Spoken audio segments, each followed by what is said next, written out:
Good evening. Coming up tonight, we'll fill you in on what's happening in and outside the Palmetto State. Marianna Williamson files for the Democratic presidential primary. A look at the Gamecocks women's basketball matchup against the Fighting Irish in the City of Light. And a performance from the USC Department of Theater and Dance. We will have all that and more tonight on Monday Night Mashup.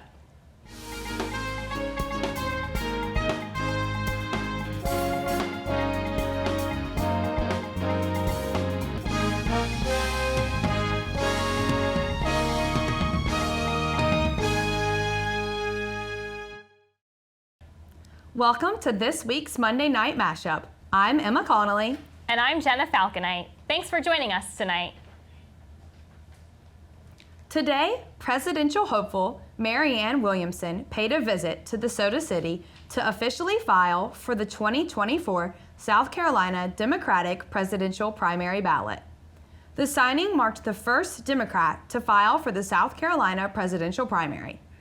Williamson officially filed at 1 p.m. today at the South Carolina Democratic Party.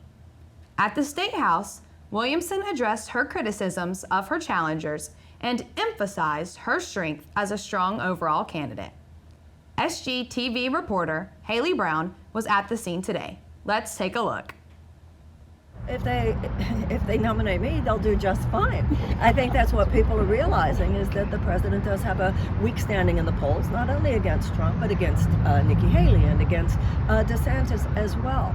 I think Democrats are reckoning with that, and I think more and more people are open to considering the alternatives, and that primary alternative, I believe, if you really want to not just present the same old, but to actually offer the people a compelling alternative to the Republicans, I think your man would be a woman, and it would be me. Williamson's visit to the Palmetto State follows just a week after Republican candidate Nikki Haley filed for the Republican primary ballot.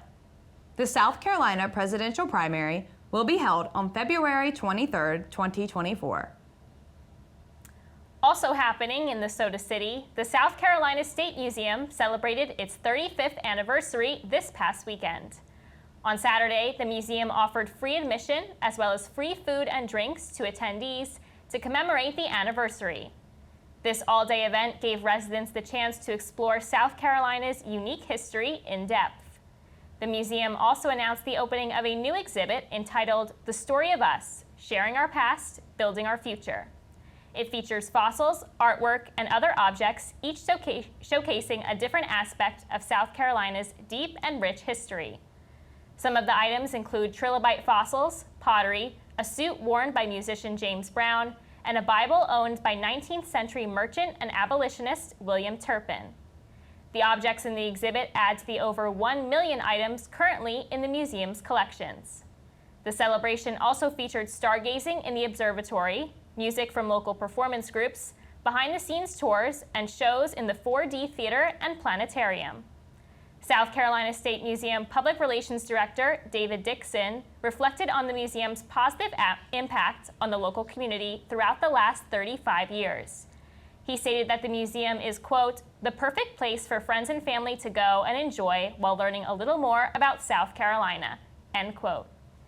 So Emma, I've actually never been to the State Museum, I know, but now I really have to go, especially that they have this new exhibit. For sure, I love the State Museum, and I remember going as a kid. Aww. There was an exhibit one time where they brought a mummy from like an Egyptian king, so I thought that was really cool, and I'd love to go back. That's so cool, I definitely have to check it out. And now, SGTV weather reporter Brianna Rao is in the studio to give us the weekly weather update. Good evening, Columbia. I'm your meteorologist, Brianna Rao, and I'm going to be walking you through tonight's weather.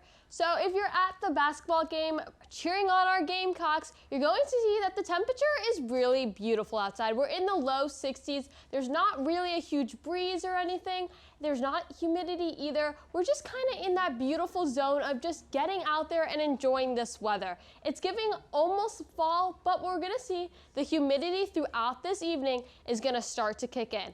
And that's going to lead us into tomorrow's weather, where we're going to be in high temperatures looking at the 80s, bringing us to summer weather here in South Carolina.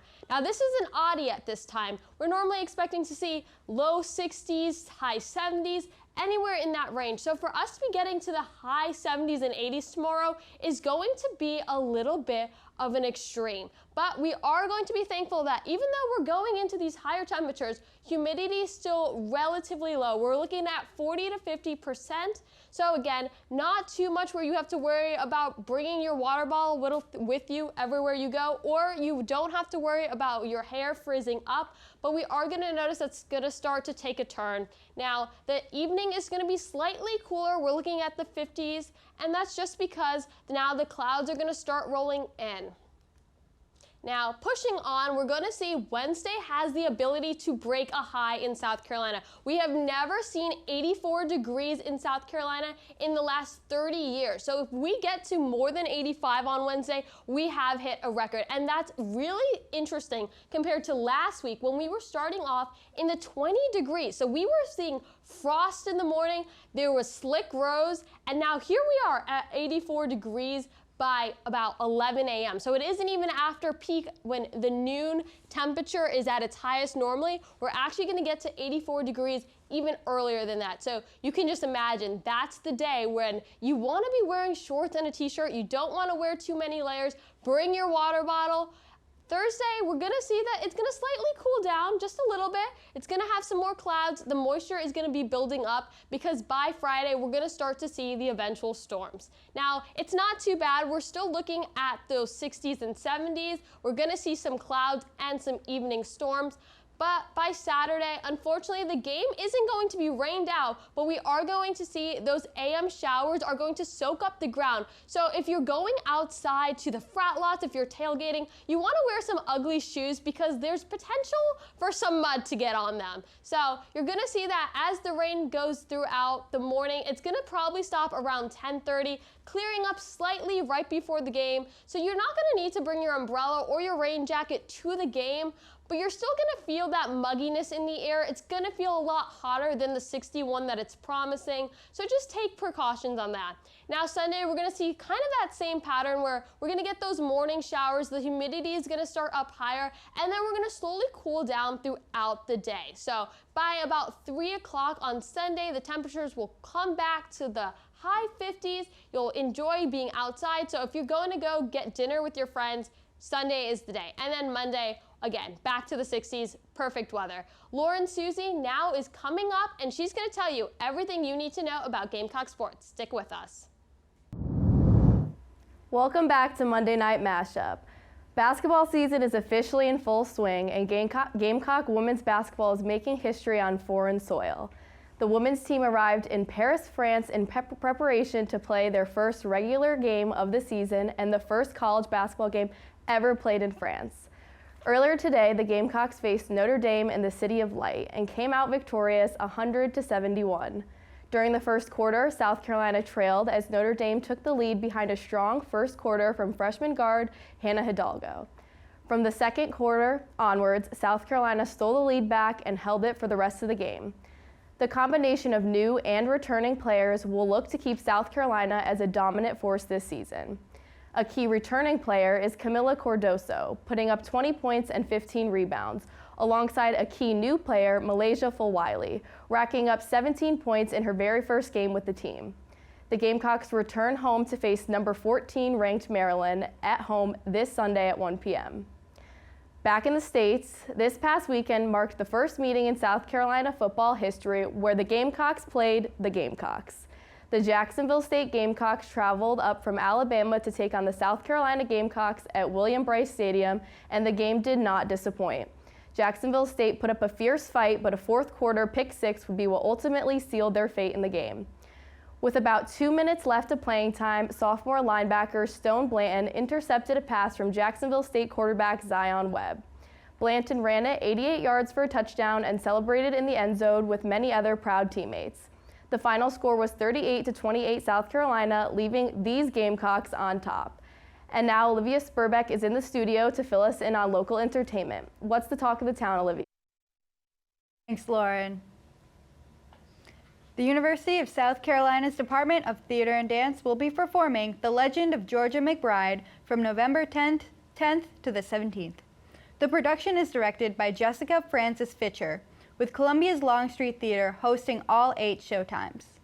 The play centers around Casey, a destitute Elvis impersonator whose only gig is in jeopardy due to the success of a local drag act. Casey responds to this threat by joining the up-and-coming drag scene and becoming a queen himself. The off-Broadway comedy by Matthew Lopez was described as, quote, a glorious tribute to the art of drag, end quote, by Variety magazine. Tickets can be found on the USC Department of Theater and Dance website.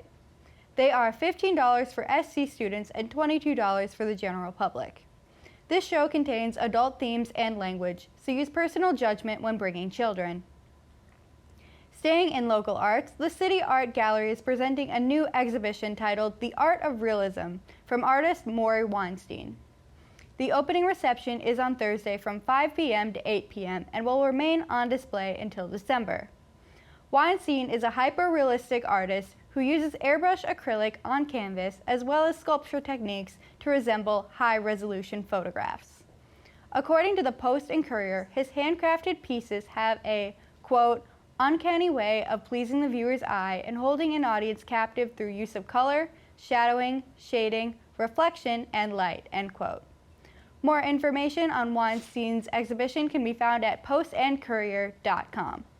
After the commercial, Jenna and Emma will return to finish up tonight's news wrap. Thank you so much for staying with us. The South Carolina chapter of Uncensored America will be hosting a debate about whether or not colleges and universities should ban online pornography on campus internet. Tonight's debate will begin at 8 p.m. in the Russell House Theater, with the doors opening at 7 p.m., so they're already open. The speakers are Christian conservative political commentator John Doyle and former congressional candidate Brianna Wu. Doyle is arguing for the removal of internet pornography from campuses, while Wu believes that an outright ban is unnecessary and radical. General admission for the debate is free and open to the public. Space in the theater is limited, and USC students will have priority entry over members of the public. Uncensored America is a nonpartisan group dedicated to protecting free speech for American youth, particularly on college campuses. UA has previously hosted other speeches and events on campus, dealing with topics such as gender identity, censorship, and fascism. There will be further coverage of the debate in the next few days here on SGTV. The City of Columbia is set to host its annual Veterans Day Parade this Friday, November 10th. This year marks its 45th anniversary since the parade was first held in 1978. The parade is one of the largest annual Veterans Day events in the Southeast region. The event is sponsored by the City of Columbia and organized by the Parks and Recreation Department. The festivities will begin at 11 a.m. on the intersection of Sumter and Laurel Streets. From there, the parade will head south down Sumter Street and end on Pendleton Street by the State House. This year's Grand Marshals at the parade will be Vietnam veterans. The parade will honor and celebrate all those who have served our nation. All are encouraged to attend and show their support. For more information, please visit parksandrec.columbiasc.gov or call 803-545-3100. I think this is so awesome. It's really good to honor the veterans, and I always just love a parade. I think they're so much fun. Absolutely, yeah, it's so important. And the fact that this has been a tradition for 45 years is just amazing that they're able to keep it going every year. It really is. That wraps tonight's edition of Monday Night Mashup. Be sure to follow us on Instagram, X, and Facebook at SGTV@USC. To keep up with all of our content, be sure to also visit us online at sgtv@usc.com. For SGTV, I'm Jenna Falconite. And I'm Emma Connelly. Have a great night, Carolina. Forever to thee.